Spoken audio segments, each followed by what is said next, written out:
Langsung saja untuk pekerjaan materi saya serahkan kepada Kak Asma. Baik, terima kasih. Silakan berdiri.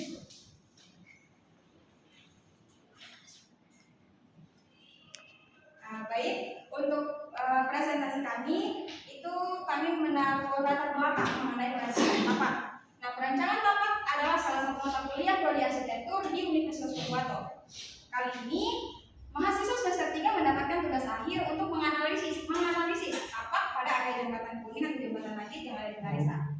Analisis kali ini terbagi dalam 2 kelompok, di mana titik analisanya sama, yaitu jembatan kuning atau jembatan Nagit Marisa. Hanya saja untuk pokok permasalahannya dan pemecahannya berbeda.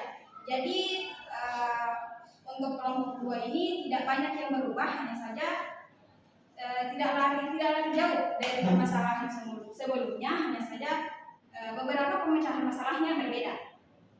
Kemudian beberapa waktu lalu, tepat sebelum dilaksanakannya ujian akhir semester ganjil, mahasiswa arsitektur semester 3 melakukan penelitian langsung pada titik analisa dan menyusun beberapa permasalahan dan pemecahannya.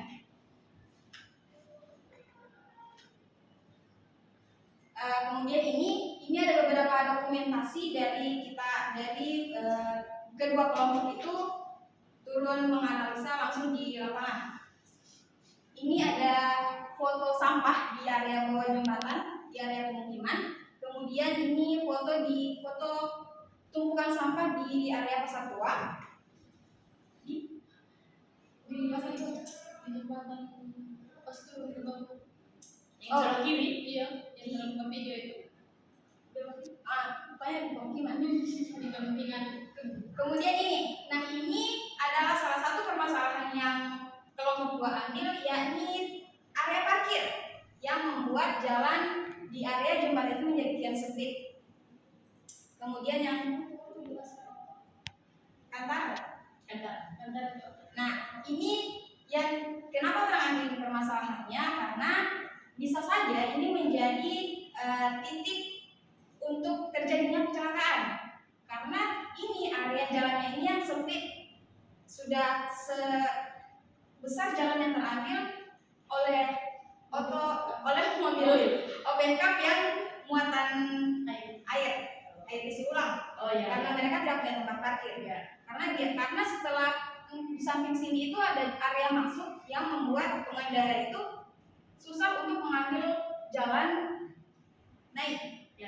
Nah, kemudian ini foto jembatan Nagit itu sendiri.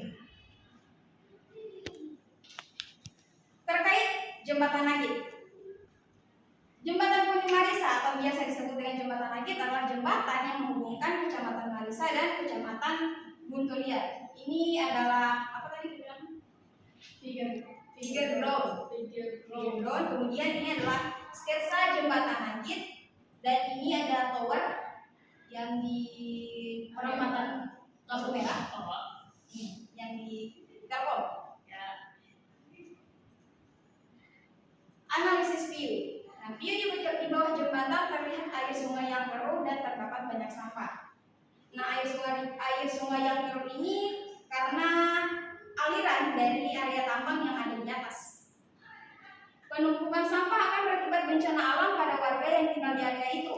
Air yang keruh mengurangi fungsi sungai bagi makhluk hidup dan merusak keindahan pada view yang di bawah jalan. Sebenarnya di sungai itu ada tanggul, cuman karena tidak dilakukan perbaikan, jadi semulai rusak. Bagaimana solusi dan siapa yang bertanggung jawab?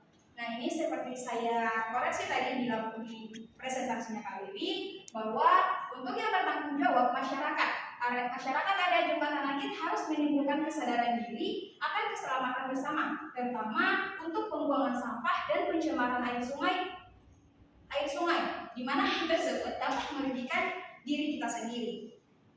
Karena di tempat itu kan semulai dimakan air, dari jarak tanah warga. Kemudian analisis view berikutnya, view dari atas jembatan. View dari atas jembatan memperlihatkan pemandangan yang menyenangkan. Jika melihat ke arah terbitnya matahari, maka akan terlihat tingginya tower dan kendaraan. Kemudian Kemudian dan jika melihat ke arah matahari terbenam, maka kita akan dimanjakan dengan tenggelamnya matahari atau biasa disebut dengan sunset. Ya.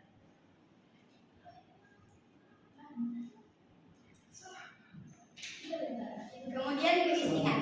Kebisingan area jalan jembatan Kuning Marisa dapat mengganggu pendengaran dan kenyamanan warga yang tinggal di sekitar jalan Trans Marisa. Hal ini diakibatkan oleh pengendara yang tidak bertanggung jawab, terutama kegiatan balap liar pada malam hari yang merusak kenyamanan warga setempat. Kebisingan area jalan Trans Jembatan Kuning Marisa dapat mengganggu pendengaran dan kenyamanan warga yang tinggal di sekitar jalan Trans Marisa. Nah, ini adalah titik kebisingan. Ya, ini yang pertama itu tepat di tengah jembatan Nagib, kemudian di area perbengkelan situ, kemudian ini di area bawah turun jembatan Nagib yang semua ke arah lampu merah. Semua jalan trans bisa. Iya, begitu. Bagaimana solusi dan siapa yang bertanggung jawab? Nah, kami di sini ada menaruh dua. Yang pertama, memasang vegetasi, peredam suara dan pagar untuk meredam kebisingan secara alami. Namun setelah disaring juga itu cuma untuk pilihan opsi pertama karena rumah warga itu sudah dekat sekali dengan jalan. Kemudian yang kedua, kepolisian harus menertibkan atau menilang pengendara yang tidak mematuhi peraturan. Jadi harus lebih diperkuat, harus lebih diperketat keamanan untuk malam hari. Existing site memiliki kontur tanah bergelombang dengan jembatan sebagai penghubung yang berada di atas pemukiman warga dan jembatan berada di atas Sungai Marisa.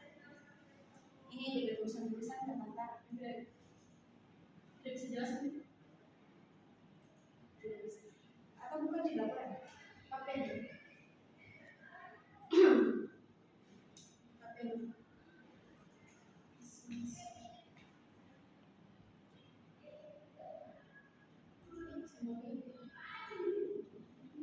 Sabar ya.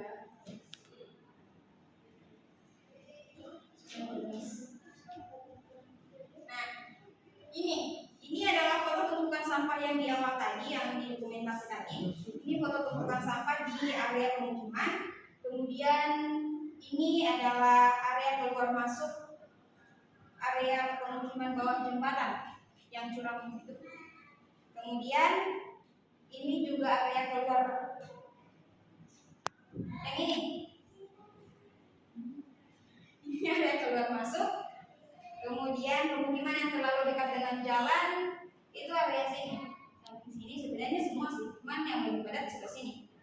Kemudian ini adalah gambaran sunset di sore hari. Kemudian ini adalah dokumenter pas turun kemarin. Ini tepat di bawah jembatan.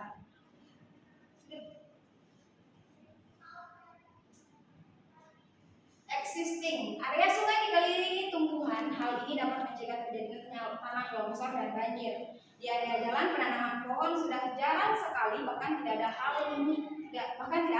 Hal ini membuktikan bahwa pemberian vegetasi di area pemukiman dekat jalan Trans Marisa belum bisa mengatasi kebisingan yang disebabkan oleh kendaraan yang melalui jalur tersebut. Sungai juga memiliki tanggul yang hingga sekarang belum ada perbaikan. Nah,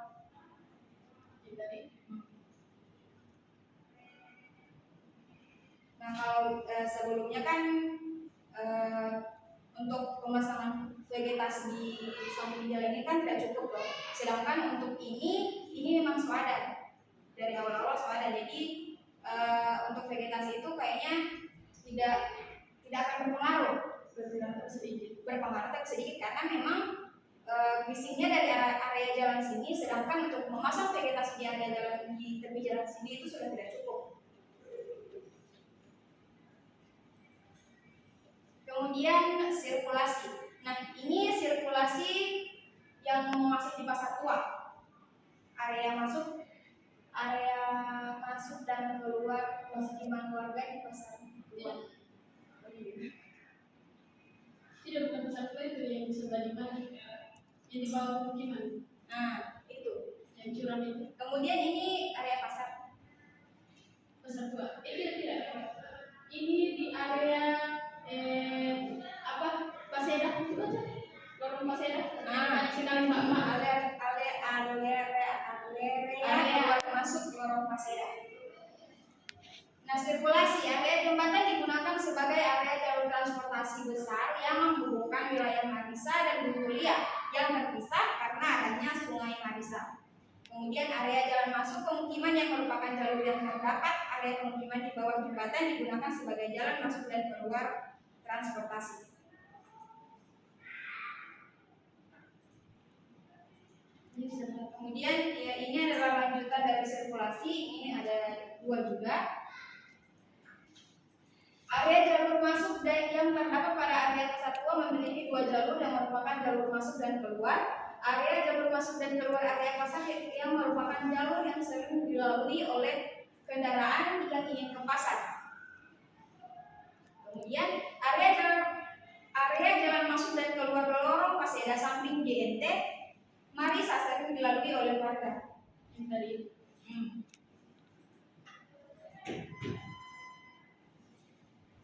Sekian presentasi kami. Assalamualaikum warahmatullahi wabarakatuh.